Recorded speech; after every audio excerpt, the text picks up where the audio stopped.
During a comprehension assessment or an exam, your first instinct will be to look at the text you're meant to be analysing and try to figure it out.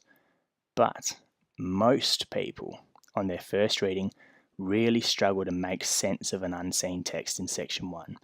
Even your teachers often don't make much sense of unseen text on their first reading, so be patient.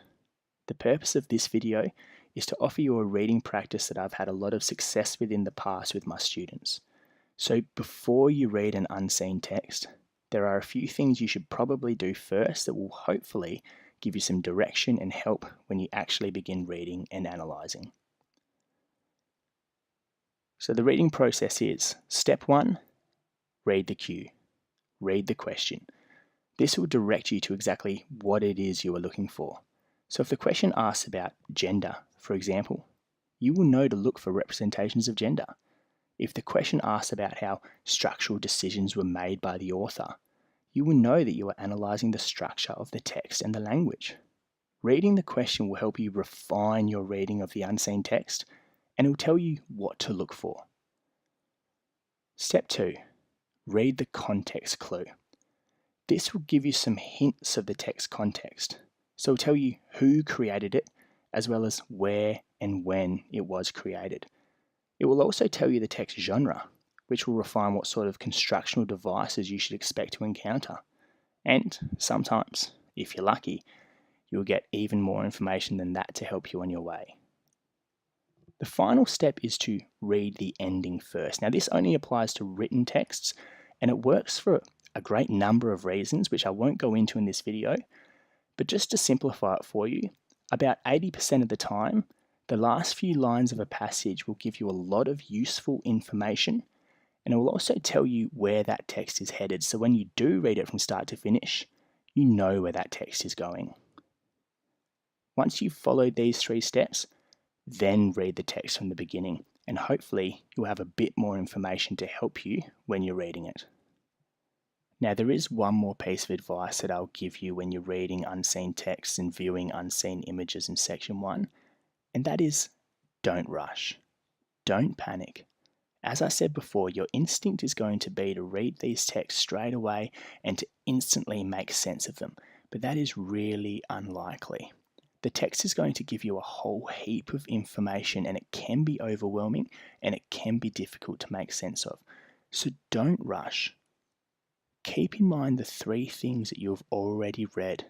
The question, which will tell you precisely what to look for in that text, the context clue, which offers other information, and the ending. I know that even myself in the past, when I've gotten the exams that my students are sitting, my first impression when I read the texts in Section 1 is, what in the world are my students meant to write about?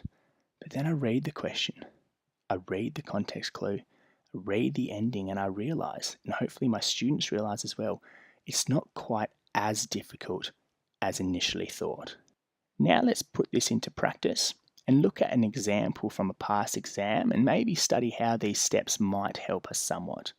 So this is a text from the 2016 WACE exam, and without even looking at the text or anything about it, let's follow the first step and read the question. Question 1.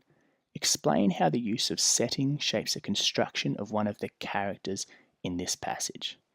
Haven't even looked at the text yet, but I know what I'm looking for.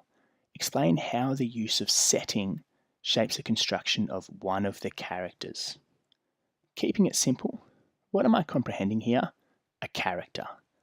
What will I be analysing? The setting. So now when I do read that passage, I've got 2 things in particular in mind that I'm looking for. The setting and how that works to shape the construction of a character.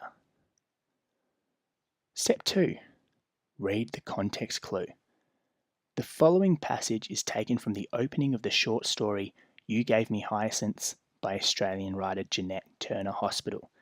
Now this doesn't give us heaps that's really useful, but we do learn a few things. We learn that it's a narrative, and we also learn that it's Australian, which gives us some expectations about what sort of setting and what sort of characters we might encounter. Final step, read the ending. Let's read the last few lines of this passage and see if it gives us some useful information about the setting or the characters. So if we don't necessarily answer the question, at least we've got a little bit of direction when we start reading the passage from the beginning. There's some dialogue. You could go to Brisbane, or even Sydney or Melbourne. There are any number of jobs you could get there if you were to finish high school. There will be theatres to go to, plays to see, and libraries. Dallas, this town doesn't even have a library. Silence. So what did we learn? In isolation, these few lines mean very little. They don't make much sense at all. But we're not reading for entertainment. We're reading to answer a question about how setting shapes the construction of characters. And we actually find out a bit about the setting and a bit about two distinct characters. So we find out that the setting is a small town that doesn't even have a library. It doesn't have much culture. It's probably boring. We get introduced to a high school student named Dallas, and we learn from his or her silence that he or she is unresponsive, disinterested, and we also learn that they might not finish high school. The final character is the unnamed character that is trying to help or guide Dallas. You are not limited to writing about these characters in this setting. Obviously, when you read the rest of the text, you might encounter other characters, other aspects of setting that you could write about, but at least we've got something to go with. And we also know what direction the extract is headed. We know where it's going to end, with this teacher speaking to this student in this small town. I'm not going to proceed any further in this video because the purpose of this video was to show you the three-step process. Read the question, read the clue, read the ending, and see how that might be useful in making meaning when you do read the text from start to finish. From there, you'll start writing, which is going to be the focus of the next video. So I hope that you found this useful. We'll discuss more details about this in class, as well as some other strategies you might find useful. But your challenge now is to put this into practice. Good luck.